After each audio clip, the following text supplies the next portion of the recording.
Hey folks, it's us, podcasting wonderkins John Bishop and Lucas Southworth. Although this is a podcast about cars, it is not age appropriate for the target demographic of these films, as we usually end up talking about the reproductive organs of Lightning McQueen. Alright, now let's take a look under the hood.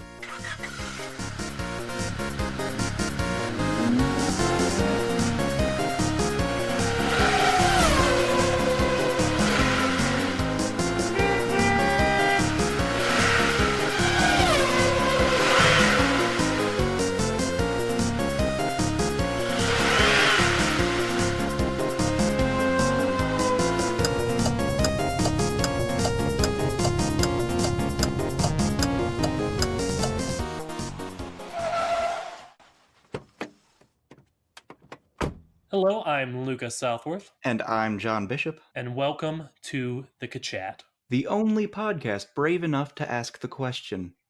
Hey, what's up with Toy cars? Story. That's right, we're talking about Toy Story. What? Who could have guessed it from probably the title?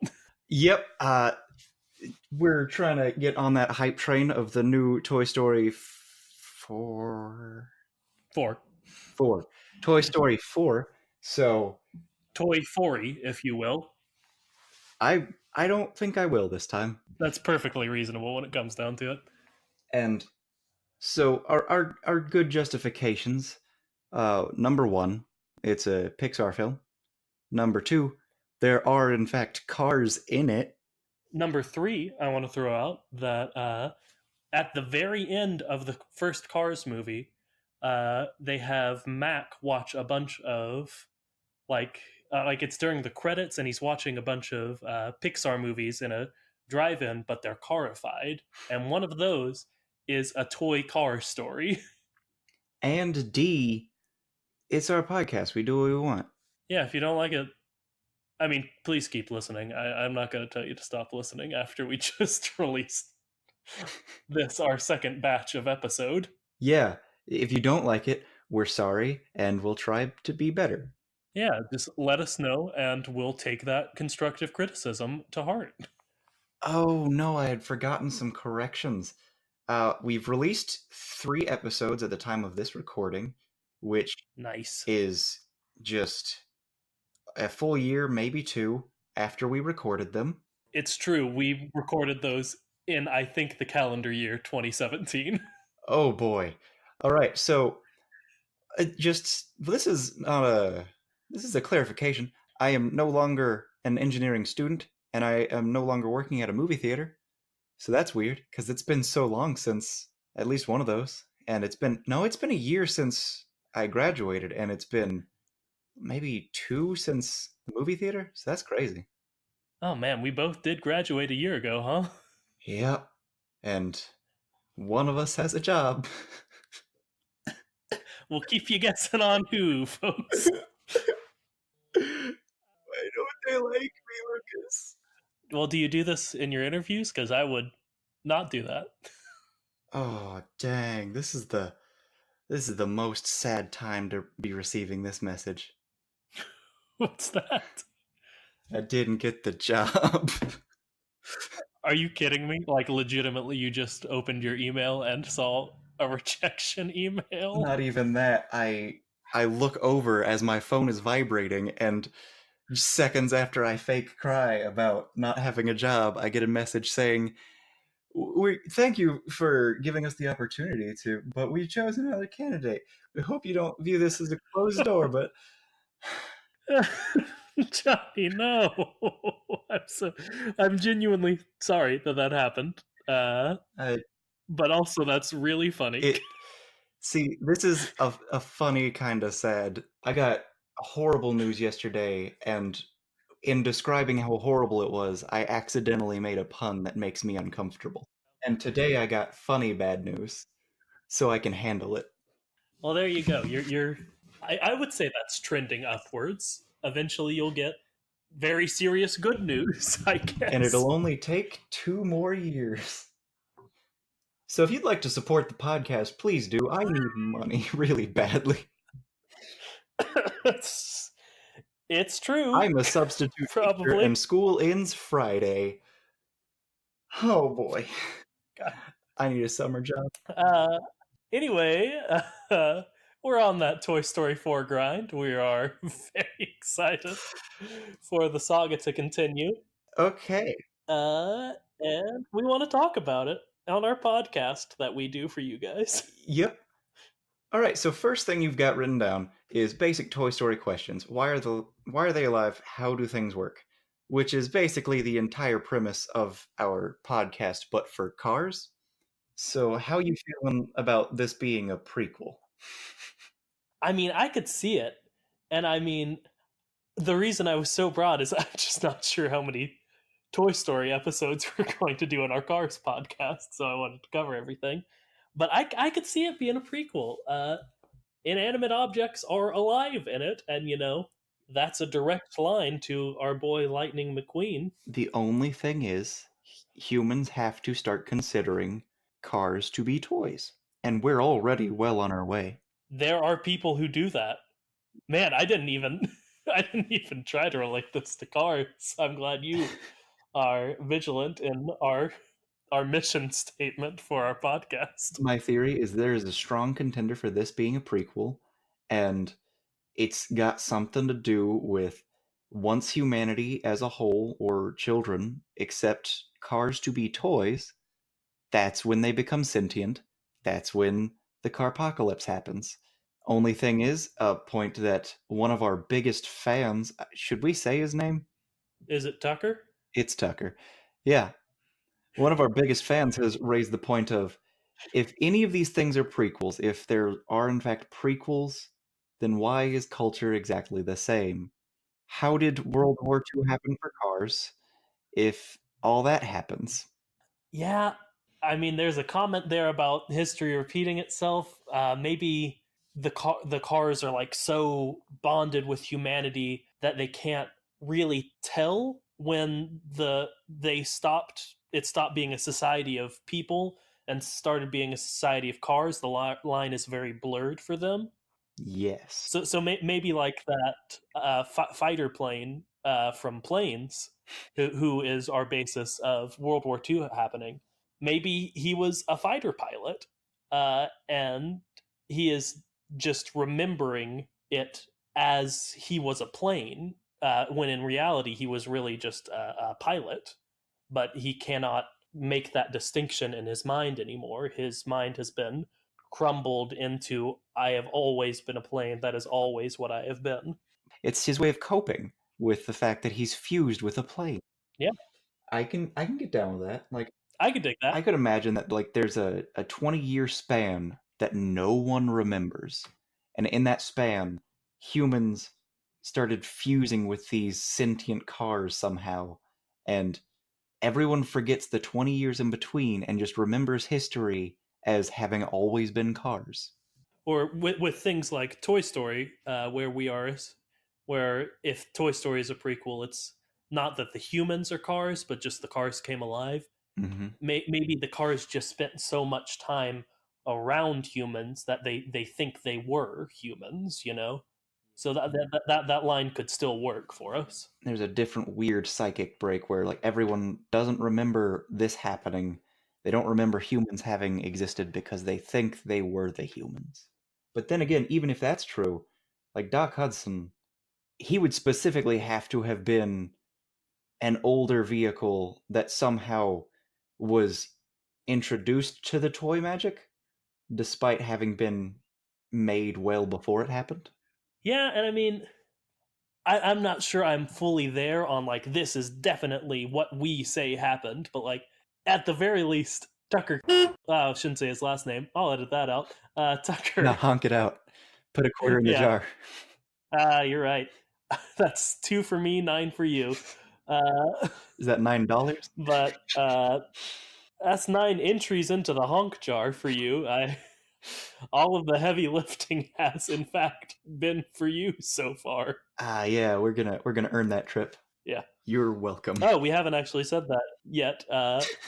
For every honk for every censorship we do with a honk, we're going to put imaginary quarter into an imaginary honk jar to save up to for our trip to Anaheim, California, where they have the glorious Cars Land within Disneyland. And then we'll finally be able to ask Lightning McQueen himself these questions. Starting with, hey, what's up with Cars? I worked it in. That was natural. Absolutely. But keep in mind that although this is episode 4, for us, this is episode 11. Yeah, we had the idea to do a Toy Story episode like last week, and we're like, we got to do this now. Yep, and So it'd be good to start this early of, we're going to have some episodes that aren't completely about cars. yeah, get you used to it. Sort of dip your toes into not Cars. I'm sure all of you are here just to hear about Cars, but hey, we're gonna get you some other content every now and again. Yep. All right, so We should talk about that other content, like Toy Story. okay, so I know we haven't really gotten into Toy Story, but I'm going to start with a very not fun fact. Okay. The first design for Woody was not a lovable cowboy doll. It was, in fact, a terrifying cowboy ventriloquist dummy. Oh yeah, I've read that myself. I don't like that. I don't like that at all. Yeah. That's a very different movie. Even to this day, Buzz is still like smaller in some way than Woody, but the difference in size used to be just huge. Like we're talking a 4-inch tall toy and a 3-foot tall dummy. What child in the mid 90s would own a ventriloquist dummy? Well, Why did they think that would be a good idea for our protagonist? time for another very not fun maybe fact. I haven't actually looked up this one recently, but I'm fairly certain that like they're really strapped for cash, and the father's not in the picture, and it's either that he like had passed away or that they're getting a divorce, and like that's something you can see hinted out through the movie. So like the answer is a child whose mother can't afford to get him other toys. As always, you've come through with the very not fun part of the very not fun fact. Yep. This has been a very not fun fact. Cool. Going on from there, I guess. Why are the toys alive, John? Because of strange magics that definitely exist within some Pixar canons that, if you believe in Pixar theory, mean exist for sure in this universe. Yeah. See, I've never been a fan of Pixar theory. I don't know. I mean, we're sort of Pixar theorying ourselves with connecting Wall-E and Toy Story Yeah, to Cars, but we don't look for like those things in the Pixar theory that they like to call evidence. that's very true. And one thing I want to get into is part of the reason we are doing a podcast about Cars and not fully about Toy Story is with Toy Story, it's so much easier to say like, oh, the toys are magic. That's why they're alive. Because like it's just our society and there are toys in our society anyway that who knows what they're doing when we're not looking. Like they're not alive, but it's easier to suspend your disbelief. Whereas in Cars, they're like, oh, here's the Pope. Yep, there's the Pope. And like, what are we supposed to do with that? There's Jay Limo. Don't worry about it. Here's the Pope. Don't worry about it. Here's the Pope, and also he's in the Pope mobile, who is a person. Mater's eating wasabi. Why would he? Don't. We'll leave that for John and Lucas to figure out. I mean, there are terrifying things in every Pixar movie, but Cars to us is kind of just all around terrifying to think about, which is why we do it so much.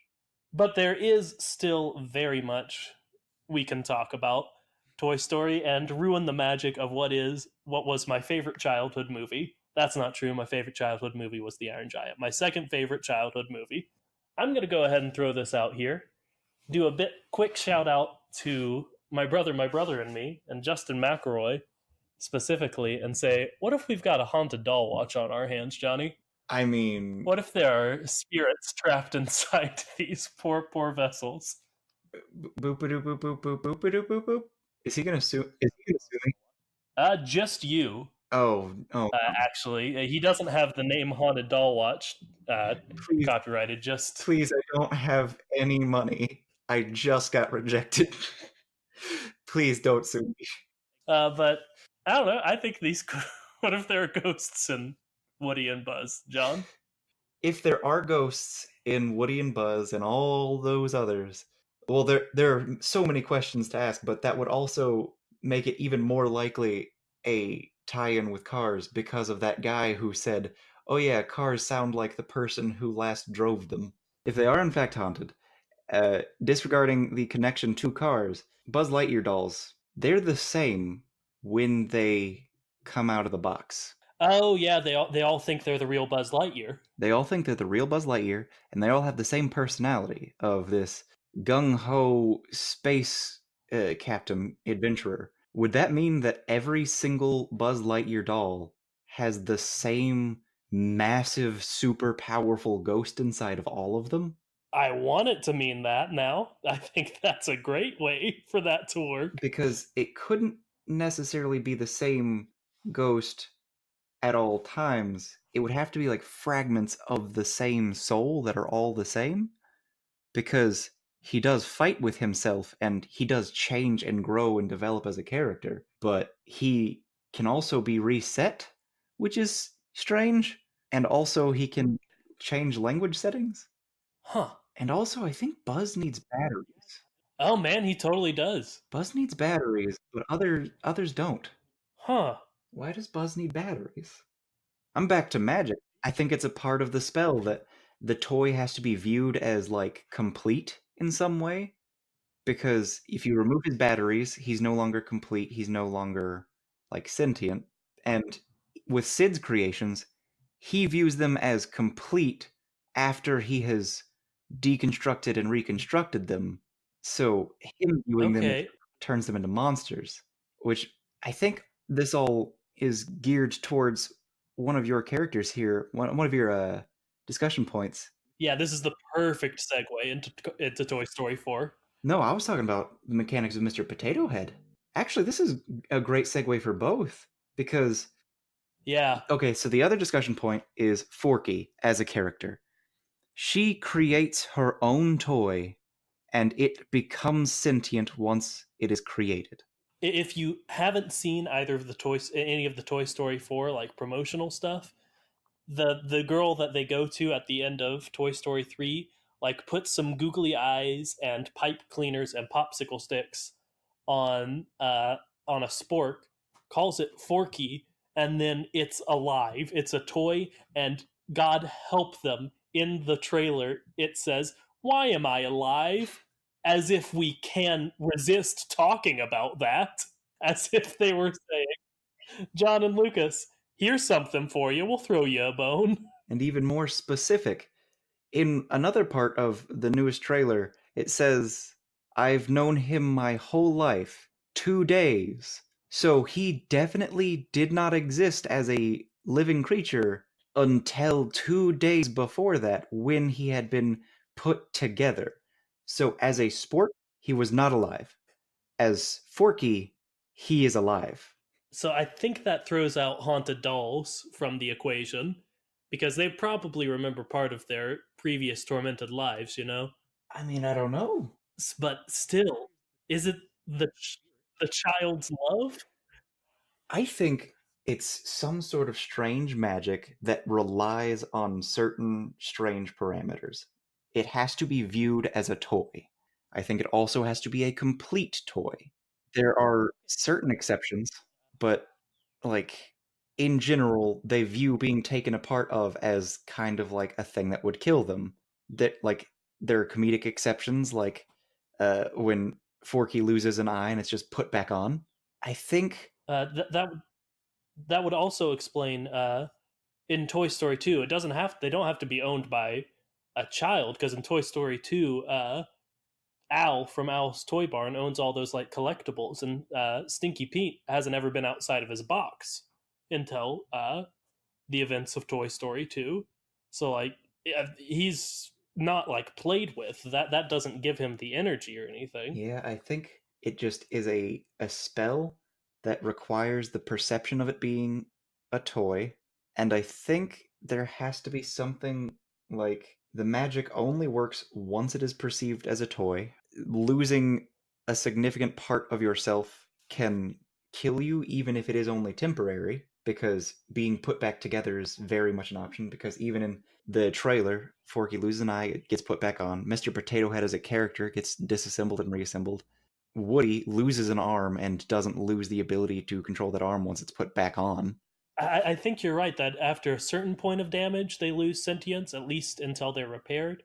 Because in again the Toy Story 4 trailer, there's like a plush toy that gets ripped in half by a cat. To which two characters say, "Is that what we look like on the inside?" Yeah, the two, I think they're like carnival prizes, who are voiced by Key and Peele, are just horrified. They say that they're so much fluff, which again, they are leaning into the like Body horror. weird, grotesque questions Yeah.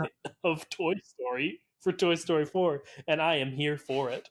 And even if we want to go with haunted, the magic could be that like deceased souls are summoned forth and put into whatever is viewed of as a toy as soon as it becomes a toy. And that soul loses its old identity and assumes the identity of the toy, which would work for the Buzz Lightyear toys all being the same. It like the soul assumes the identity of whatever body it gains, and then from there can grow and love, but not actually physically grow. Yeah. Okay, I could get behind that. Yeah. Yeah. We did it. That's how toys work. Magical spell that requires perception. Yeah, I do enjoy that with cars. We're like, well, they're biological beings that are in exoskeletons. They're evolved from humans and or snails. And this, we're like, I don't freaking. They're magic. They're toys. There's a spell that's been placed on the toys, and that's how they can move. Because if you assume they're biological, then Buzz losing all life because batteries is strange, right? I mean, we've seen inside them. We know they're not They've biological. been taken apart and put back together. They can't be biological unless it's some super weird kind of biology that we can't comprehend. So it has to do something with magic. We gotta assume. Yeah, it almost, there are probably explanations that aren't magic, but I certainly can't think of them. The toys are magic.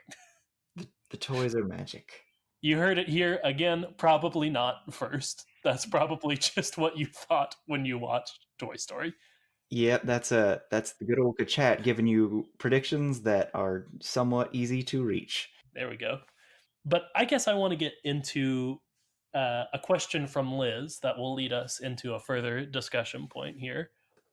So the toys are sort of bound to their kids, but they don't want human society to know that they're sentient and able to move and whatnot. So they act like they're toys when they're around us. But the question from Liz is, the toys can be alive when humans are around. They choose to act inanimate. We see that in the first Toy Story, particularly when Woody and all of the monster toys just traumatize poor Sid for the rest of his life. So they can move when humans are around. They just choose not to. Why? I feel like we've seen it in every movie. Yeah, they can move when the humans see them. They just don't. So why? Which is a massive plot hole for the first film, in which Buzz Lightyear, a being that assumes he is actually a space adventurer, just reacts how everyone else does as a toy when an adult or child enters the room. Yeah, he doesn't think he's a toy, but he still acts like one. That's, maybe it's just pure instinct. Maybe they had to fight every fiber of their being to do those things to, again, Sid, who didn't know these toys were sentient, you know? He was just being creative, making stuff. It happens, I think, in every movie, though. Like, there's probably a scene in every movie where they're around people and moving. No, yeah, I'm just a little stuck on Sid. They really messed that poor kid up. Yeah, and here's the thing about Sid. He definitely did not know that those were sentient toys. Yeah, I'm saying that's yeah. I love the Sid theory of you see what we can only assume is Sid as a garbage man in the third movie. And I love the idea that that changed him fundamentally as a person and he turned his life around and he wanted to be a garbage man so that if ever he sees any toys he can save them because he knows they're alive. I don't think I've heard that. I like that. I really like that. It's nice and heartwarming because he tortured and experimented with these beings that he did not know were alive. That's gonna tear you up when you find out they're alive. It clearly does. He is scared out of his mind. Like he Yeah. is terrified when his, as he should be, when he learns toys are sentient. Woody turns his head fully around, so leading more credence to some sort of possession. Yeah, that's that's very very much like some sort of poltergeist kind of move. Okay. Yeah. My best guess is either A, they feel some sort of duty to act as toys to the children. They feel like that's their purpose is to entertain and bring joy to children, or it's just some sort of primal instinct for them, and that's why Buzz does it as well. I will say though, we're gonna get people who want to like if they hear this, they want to say something along the lines of, well, Buzz is like comparatively super small, so maybe he's just paralyzed in fear and pretending to be something so that it like they won't notice him. To which I'm gonna say, watch the Buzz Lightyear cartoon. That is not what Buzz Lightyear would do. Yeah. You ever seen Buzz Lightyear Space Rangers? He would Idiots. he would either make a tactical retreat or he would immediately begin shooting because Buzz Lightyear is a strange character. Yes, he is. God bless him. I love him. But like Andy plays with him, Hmm. and then even after that, he's not like, "Who was that large man who pushed the button on me and flung me around and whatnot?" He's like, "Oh no, this I'm Space Ranger." It's as if he goes into a comatose state more than acts inanimate. Yeah, also what's up with his weird his weird eyesight? If he can look at toys and look at this giant flesh golem and not realize that oh, these toys are not made of biological material which I assume I'm made of. Because again, Buzz Lightyear is a fleshy boy. He thinks he is. Well, actual Buzz Lightyear in the canon of Buzz Lightyear in Toy Story is a toy based off of a character named Buzz Lightyear, who is a space ranger. Who is like a human or some equivalent. Yes, I see what you're saying. Yeah. Uh, so Mr. Potato Head, he is an interesting thing because I said they have to be a complete toy, and his whole thing is that he's you could take him apart. You take him apart, he oh look, you can put his eye on his booty. Now he's got an eye butt. And like his parts still work when they're not on him. Like there's a whole subplot I think in Toy Story 2 with like Mrs. Potato Head, one of her eyes gets somewhere and she can see through that eye even though it's like miles away and see like I don't know, Woody. I think they like made a weird rope of their own bodies, and one of them was holding her eye. Oh yeah, either way they can see through their eyes even when they're not physically touching their bodies. My So proposal, all and their arms can move, their feet can move, they can hear. yep, my proposal is that each part of Mr. Potato Head, even if completely disassembled, each part existing is the whole product. Mr. Potato Head is kind of like Lego. If you buy a box full of Lego, that's all kind of like one toy. You don't you don't really feel like you have Okay. hundreds of toys. You've got like a Lego set. So each part is the toy. So he can be completely separated because he is still complete as long as each part exists. Yeah, and he's also like part of his purpose is he's meant to be disassembled and reassembled in funny ways. Yeah, so he can't be viewed as being incomplete just because he's assembled differently. Yeah, okay. There's one thing I'm really hoping you forgot this scene from Toy Story 3 because I want you to remember it horrifyingly. There's a scene in Toy Story 3 where they're at the daycare, and as part of their escape plan, I do not remember in any way how it helps them escape. But Mr. Potato Head pulls off all his parts and like throws them over a wall and then sticks them into a tortilla. And he possesses the tortilla. He walks around with all his parts in the tortilla, and that's his vessel is that tortilla for a while. I recalled that he like possessed a different body. I couldn't remember that it was a tortilla, but yes, I remember this and it's great. So that's something he can do, which is fun. Which does lend credence to the idea that he's a ghost. Yeah, he can possess different things. What I want to know is like how far does it go? When he does that, he makes the tortilla a part of him as a toy. Okay. Because if you put something else into or on Mr. Potato Head, it's still a part of the entire idea of Mr. Potato Head. He's a toy you can make to look and be however you want. So if you make a tortilla a part of Mr. Potato Head, that is then a part of Mr. Potato Head. My biggest issue with that is how does it stop being a part of him? If he puts all of his parts back onto his potato body, would that tortilla not remain a part of this Mr. Potato Head identity? Huh. You wondering if there's a piece of his soul left in the tortilla? Yeah, what if he is slowly does a part of him, one of his bodies is just wasting away in a landfill and he can feel it. John, it's a Horcrux. Every second of it he can feel. Oh, it's a Horcrux.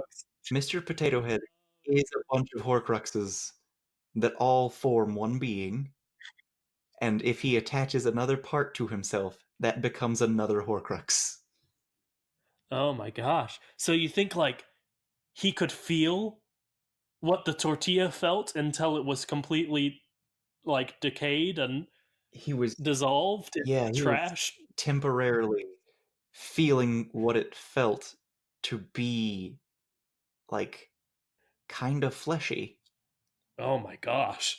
I don't care for that at all. Oh, I guess that what if what I really want to know though with how far it goes is if you were to like sharpen those little plastic things real good and stick them all into me, would he possess me? maybe, but also like a step before that, I'm pretty sure he could do this with like taxidermy. Oh no, he's a necromancer. And that's if it's not already alive. Oh. What if some kid decides to play with a taxidermied dog and that dog just becomes alive again? Well, I think it would at least have those same primal toy instincts we were talking about. So it wouldn't be alive while the kid was looking at him, but like, It would be alive, it just wouldn't be moving. yeah, it would act as if it was were still taxidermized. Well, it still would be. It would act as if it had no soul within it. But yeah, I guess the dog would just be like, "What's happening?" I don't know though, because the reason a lot of these toys, under my theory, act like toys is because they're very clearly toys. Like Buzz is a weird exception to this, and I think it's because he's like humanoid. He is designed to appear as much like Buzz Lightyear as reasonable because Buzz Lightyear is a fictional character. So he would just assume that because his body is essentially what people think of as Buzz Lightyear, that he was Buzz Lightyear. Would this dog not, if it became a toy, assume that it's just a dog? But in Toy Story 2, Woody has a show too. It's called like Woody's Roundup, I think. So uh, he's also based off of a fictional character. So like maybe this happens to a lot of them. Maybe it happened to Woody too, and he's just like, oh, look at this guy who thinks he's a space ranger. But I don't know. I think it may be just something weird with Buzz. So why wouldn't Woody also think that he is the fictional character Woody, Sheriff Woody? Is Woody's Roundup a show in which he is a cowboy or a show in which he is a toy going through these adventures? I think it's one where he's a cowboy. Like I think in the show, like they use a toy to be like the puppet, but I may be imagining that wrong. Yeah, they're like puppets, which may be a callback to the Yeah. what we were talking. The very not fun fact. So like even in Woody's Roundup, he'd be a toy kind of. Yeah, he is in fact a puppet. I just watched a little video from it. So yeah.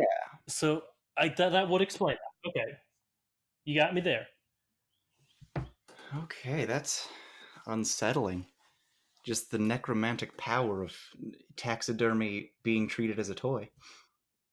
I mean, of anything being treated as a toy, Yep. that could happen with anything. I always assume. Well, I did not think this critically about Toy Story before we had a podcast in which we overcritically consumed children's movies. But I guess in some part of my mind, I was always like, something about like the process of them being made in the factory or whatever makes them alive. But Bonnie did it. She put some feet on a fork. Yep. It does not have to be a company. It doesn't have to be manufactured. So like, I guess I could take my chair and start playing with it. Be like, this is cool. And my chair would be alive and screaming with no mouth. Oh boy, do you listen to Metallica ever? No. Okay, so there's a song and its entire premise is that there's a man who lives inside of his own body in just the most horrific state of being he could imagine because he can't move, he can't see, he can't hear, and he doesn't know if he's doing anything. He's just in a hospital bed, stuck alive inside his own mind. So that'd be what happened if I played with my chair. Like, a lyric of the song is absolute horror. So, yeah, that's what that would be for that chair. If you played with your chair, you may accidentally just create a tortured being. Yeah, I'm struggling finding any sort of like loophole. Like it has to be a child because again, Al owned all those owned like the box Stinky Pete that he never played with. He never was like he never had this childlike perception like, oh, Stinky Pete is alive, so he became alive. Like I was thinking maybe it's if the children think they're alive, like kids often do with their toys, they become alive, but no. Yeah. It's just if they are perceived as a toy. They don't even have to be owned. Yeah. Because Buzz 2.0 fought Buzz even though he was just in a mall. Yeah, he left his box and came out punching. He was, oh my gosh, it's just the perception of being a plaything, a child's plaything. Yep. It's scary to think about. Time for a fun fact. Cool. I was wondering if there was going to be one. A common Easter egg in the Pixar movies is the A113, which is an inside joke referring to a graphic design classroom. And in toys, it's a license plate number. Did you call Toy Story toys? I called it toys. As if, cars. Yeah. Yeah. That's pretty reasonable. We've been talking about cars mostly. And we've already mention briefly that Forky also experiences some existential horror. Yep. It, like in the most recent trailer, he very like casually asks, "Why am I He alive?" seems much less scared than in the first trailer I watched. In the first one, Yeah, in the first trailer, he is constantly screaming, he screams something along the lines of, "I'm not supposed to be a toy. I'm not supposed to be alive. I'm supposed to be for food." which means he knows his purpose is for food. You know what your body was made for, but your body wasn't sentient until 2 days ago. So there's so much going on there. This is a big old can of worms, huh? Yep. Yep. Well, can't wait for Toy Story 5 to come out so we can talk more about the horrors of Toy Story. If we want to talk more about the horrors of Toy Story, we could talk right now about just the animation of the first film because, like, I get that it was groundbreaking and whatnot, but, like, man, those people were terrifying. Yeah, Andy did a big old glow up. Yeah. Yeah. All right. Um, so what do you think of the Toy Story films? Let's just go ahead and like rate them. Honestly, we say on several of our platforms, we describe Cars as Pixar's fifth best franchise, being five franchises that Pixar has. Toy Story, no question, number one in my head. No question. All right, I gotta remember all my options. Let's The Incredibles. Uh, See, when we first envisioned this, we said the fifth best, and Incredibles 2 had not come out yet. Yeah, those episodes you may or may not have listened to 2 weeks ago are very old. All right, so we got Incredibles, we've got Toy Story, Monsters Inc., Monsters Inc., uh, Nemo, and Cars. Nemo, and Cars. All right, I really like the Incredibles movies. I do too, and you know that I'm not as big as a superhero person as you, but I'm almost one. But I don't know. If Incredibles 2 had been as solid as the first Incredibles movie, then maybe. But like, I don't know, man. See, Toy Story, Toy Story 3, wonderful, amazing movie. But I'm a big proponent of the idea of just because something like is a classic or like did great things doesn't mean that it still should be considered like currently great. And like the animation on the first movie, it really wigs me out. that's fair enough. But and I know that this is speaking to what you're saying of like can't let it just rest on its laurels, but I don't know, man. Toy Story and Toy Story 2 meant a lot to me as a kid, and I can't let that go. I mean, I'm a guy who is currently co-directing a Shakespeare show, and I also I I I really just don't get why people adore Shakespeare currently. Like I love the historical benefits that Shakespeare has changed culture in great ways and changed media in great ways and storytelling in general. But like if you try and tell me that like reading Shakespeare is just as good as reading like any half decent uh, fiction story that like is modern, I'm gonna have to disagree with you. That's fair. I disagree wholeheartedly with you. I am a big Shakespeare head, and it's crazy to me that you say that with all the work you do with the Shakespeare troupe, John. Yep, yep. I I Okay. enjoy performing. I enjoy the people, and I do not like Shakespeare. Okay. Oh, Liz is gonna think that's hilarious. I'm gonna tell her that. Yep. Yeah. Like you should have seen the faces of my cast when I told them this. Why would you tell your cast that? They got to be upfront. Okay, whatever. Here's some of the bigger points of it all. Like the language, it's it's technically modern English, but it's early modern English, which means it's just so unnatural to try and listen to and interpret. You have to intentionally, consciously choose to interpret the things that you are reading or hearing, and that's just not something that I want to have to do when I'm enjoying a story. And then also there's the fact that like 90% of the rhymes don't work anymore because of the way we pronounce words. Sure, I don't think that discounts how good they were when they were how good they were. Like what you were trying to not say is specifically my problem. Like I'm going to say something controversial. Uh Star Wars, the original movies, great for their time. I love what they did for history. They're hard to watch now. I don't know, man. If someone is really understands what they're saying when they are acting a Shakespearean show, you should be able to understand what they're saying.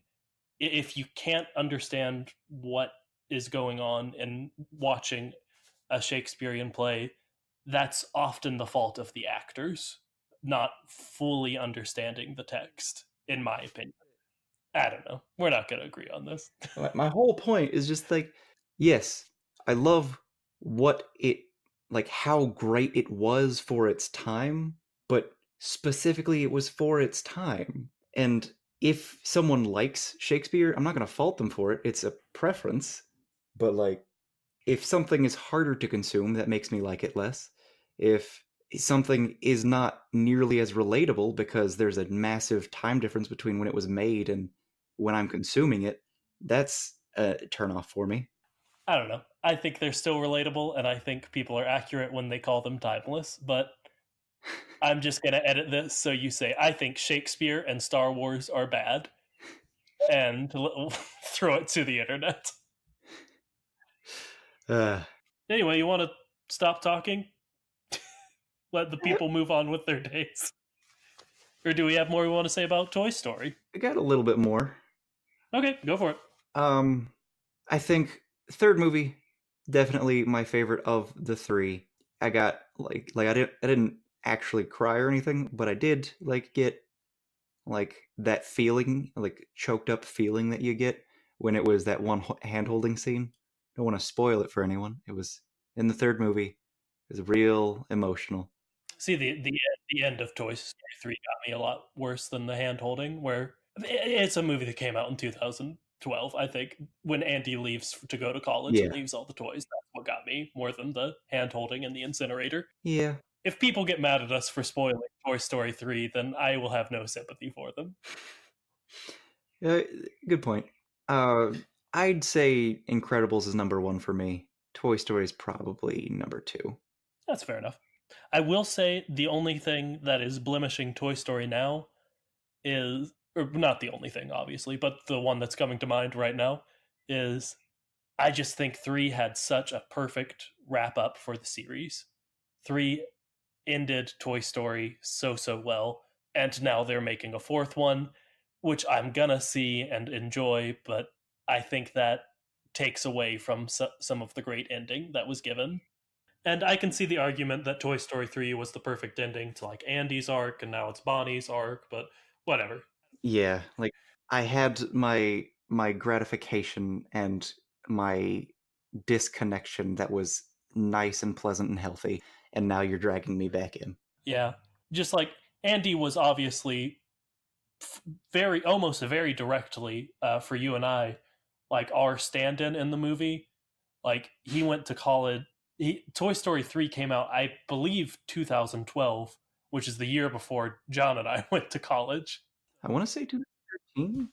Either way, it was like right before John and I went to college. So like that hit super duper hard. Uh Yeah. Oh, 2010. really? Man, Yeah. it felt like it was oh, it was when my brother went to college then. So maybe that's what made me so sad about it. Both our brothers went to college. Oh yeah, it would be. Well, that's nice. But either way, and Yep. now Bonnie is the stand-in for the new Toy Story fans. So it's And not for us anymore. I'm still gonna go see it. yeah. Um I'm going to pose a challenge. This is completely unrelated to everything, Wow. but email us or message us. Find a way to message us. I want you, internet world, I want you to answer my call to rise to this challenge. I don't like the word timeless. I don't I don't think that's a reasonable word because I don't consider things like Shakespeare to be timeless because it, for one reason, just because of time and the way language has changed, the rhymes don't work, the schemes don't work, things are pronounced differently, things have different, like, so many things change it in a way that makes it worse. And in general, I just would not consider that timeless. Is there a challenge in there somewhere, or are you just gonna go back to that conversation we had? The challenge is to give me something that you think that I would find timeless. I want it to be media. I want it to be media. That's pretty much my only constraint. Yeah, sure.